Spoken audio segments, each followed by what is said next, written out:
Hello friends. They called her the Widow of the Woods. No one remembered her real name. Just that she lived alone deep in the forest of Black Hollow where no birds sang and no snow ever stayed. The year was 1431. And fear was louder than facts. In the village, crops had withered. Children fell sick. Cattle stopped giving milk. So the villagers pointed fingers. She cursed us. I saw her walking backward in the fields. She speaks to the crows.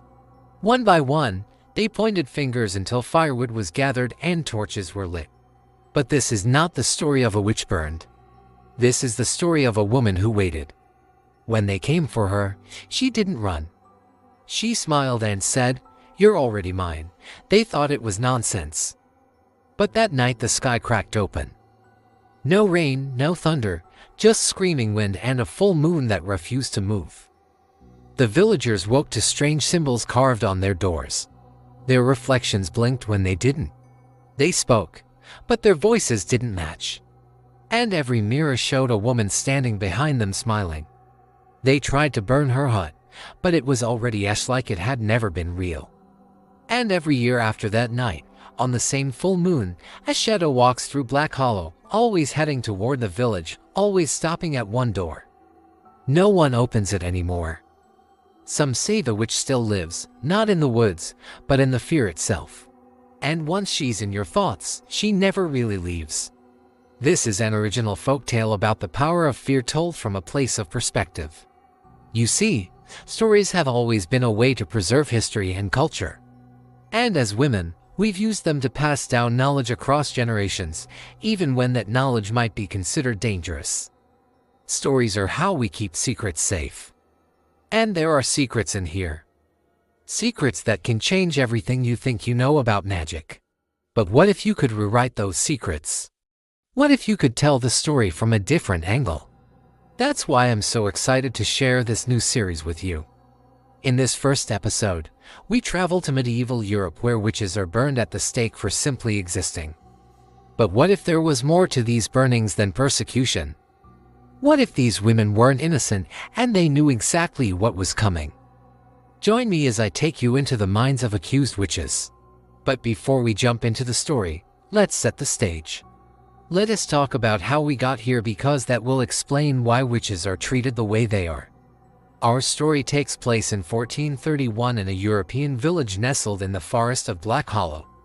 It's a time and place where superstition and religion intertwine to create a society steeped in fear. Fear of the unknown, fear of God, and most importantly, fear of women. You see, during this era, the Christian church held immense power. And any woman who dared to challenge societal norms or display knowledge of healing herbs or even just live alone was labeled a witch. Accusations flew like wildfire, fueled by religious fervor and societal misogyny. The church promised salvation while condemning those who couldn't conform.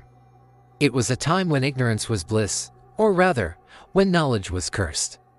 The Widow of the Woods, our protagonist, has been shunned by the village for as long as anyone can remember. Her home in the Black Hollow forest became synonymous with witchcraft, even though no one could recall a time when she actually cast a spell. She'd been branded a heretic and isolated herself from the community, embracing the forest's solitude. Over time, the villagers distorted her image, turning her into a mythical creature that lurked in their nightmares. They whispered tales of her dark magic, associating her with the misfortunes that befell their livestock and crops. They believed she manipulated the weather, caused diseases, and commanded the very essence of evil. Then one fateful year, their fears reached a boiling point. Crops withered, children fell ill, and cattle gave less milk. Panic seized the village. Desperate for answers, they turned to the one constant in their misery, the Widow of the Woods. Their whispers grew louder. She cursed us. I saw her walking backwards in the fields. She speaks to the crows. Each accusation chipped away at her solitude, each whisper a nail in the coffin of her sanity. One night, the villagers, armed with torches and fueled by blind rage, marched to her secluded cabin. Their faces contorted with anger and their eyes blazing with fanaticism, they demanded she come out. Fear flickered in her eyes, yet she stood firm. No tears, no pleas, just quiet defiance. The villagers surged forward, their anger peaking. They wanted retribution, justice, closure. And then she did something unexpected. She stepped out of her house, a serene smile gracing her lips.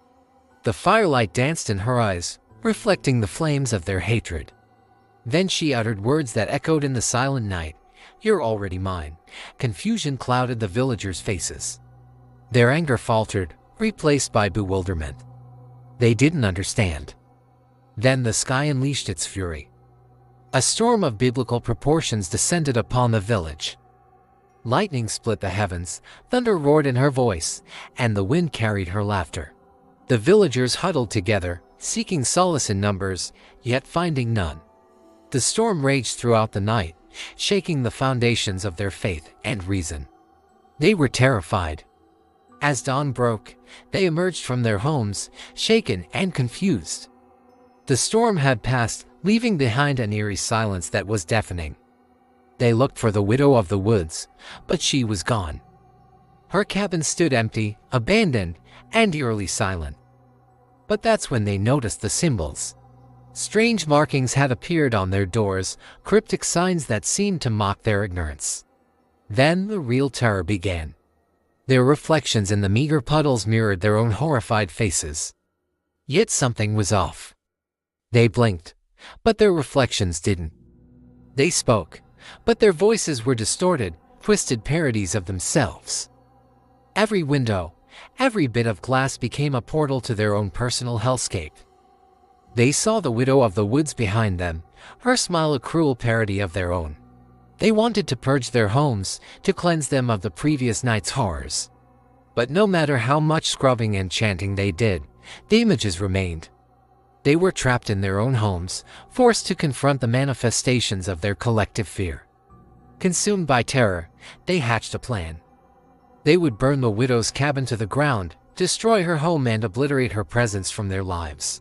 Armed with pitchforks and torches, they marched on her empty dwelling, determined to eradicate the symbol of their torment. But when they arrived, it was too late. The cabin stood in smoldering ruins, a pile of ash where their fear had resided. It was as if it had never been there at all. But still, the reflections haunted them, and the woman in the mirror continued to smile.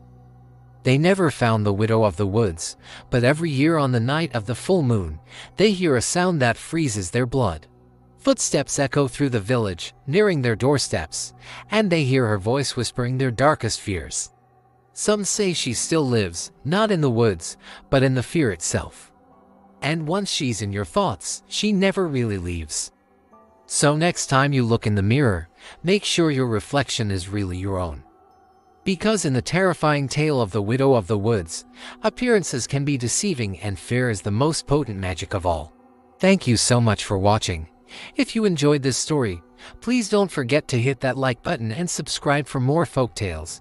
I hope to see you in the next video. Don't forget to like and subscribe to the channel.